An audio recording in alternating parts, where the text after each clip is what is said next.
एक बंदा जो बहुत ज़्यादा गुस्सा करता है, इमोशन अनस्टेबल हैं, फ्लक्चुएट करते रहते हैं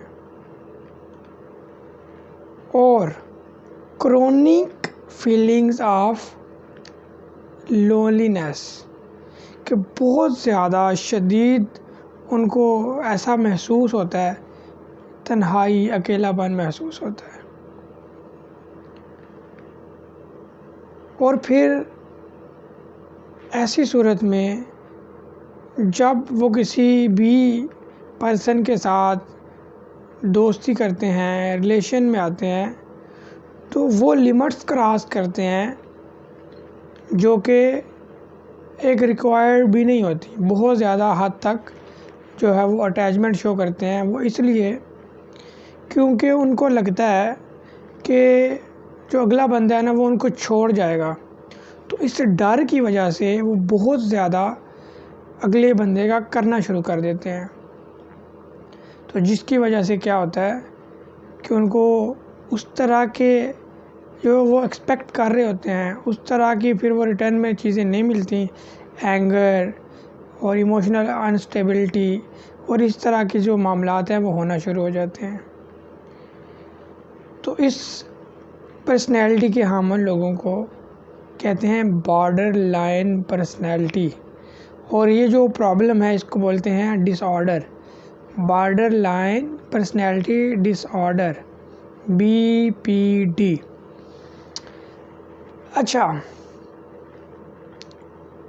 ऐसा बंदा जिसकी पर्सनैलिटी बॉर्डर पे है, बॉर्डर लाइन पर्सनैलिटी का मतलब क्या है कि वो पीक पे है, गुस्सा शदीद, अकेलापन बहुत ज़्यादा, मूड का पता नहीं चलता कब चेंज हो जाए, किसी भी लम्हे चेंज हो जाए। तो ये बॉर्डर पे है पर्सनैलिटी। तो ये बेसिकली बचपन से ही जब अपब्रिंगिंग हो रही होती है तब से ही जो है वो चीज़ें होना स्टार्ट हो जाती हैं। तो डिफरेंट रीज़न्स हैं ऐसी पर्सनैलिटी बनने की।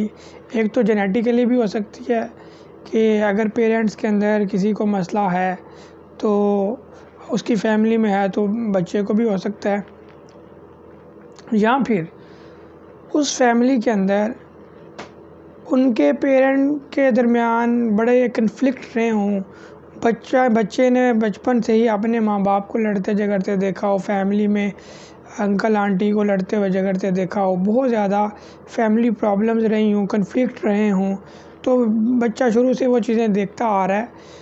तो जिसकी वजह से भी पर्सनैलिटी के अंदर ऐसी प्रॉब्लम आ सकती हैं। फिर एक और रीज़न हो सकती है कि बचपन में अगर किसी ने उसको फिज़िकली सेक्सुअली अब्यूज़ किया हो बच्चे को, तो वो बाद में जो है वो जवानी पे जो है वो जाके इस तरह के कन्फ्लिक्ट उसके माइंड के अंदर बनना शुरू हो जाते हैं। तो बॉर्डर लाइन पर्सनैलिटी की ये डिफरेंट जो है वो रीज़न्स हैं। तो इसको ठीक कैसे किया जा सकता है?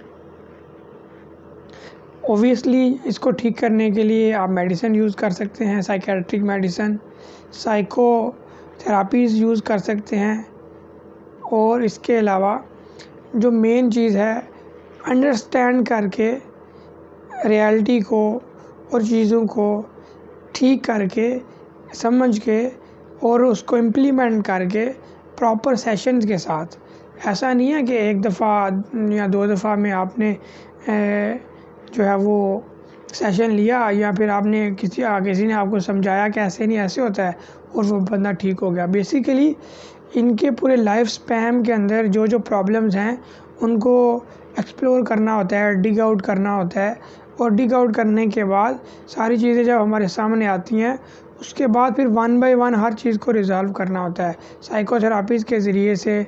फिर उसको प्रॉपरली वो डील करना होता है, तो फिर ये जो है जाके प्रॉब्लम जो है वो सेट होती है।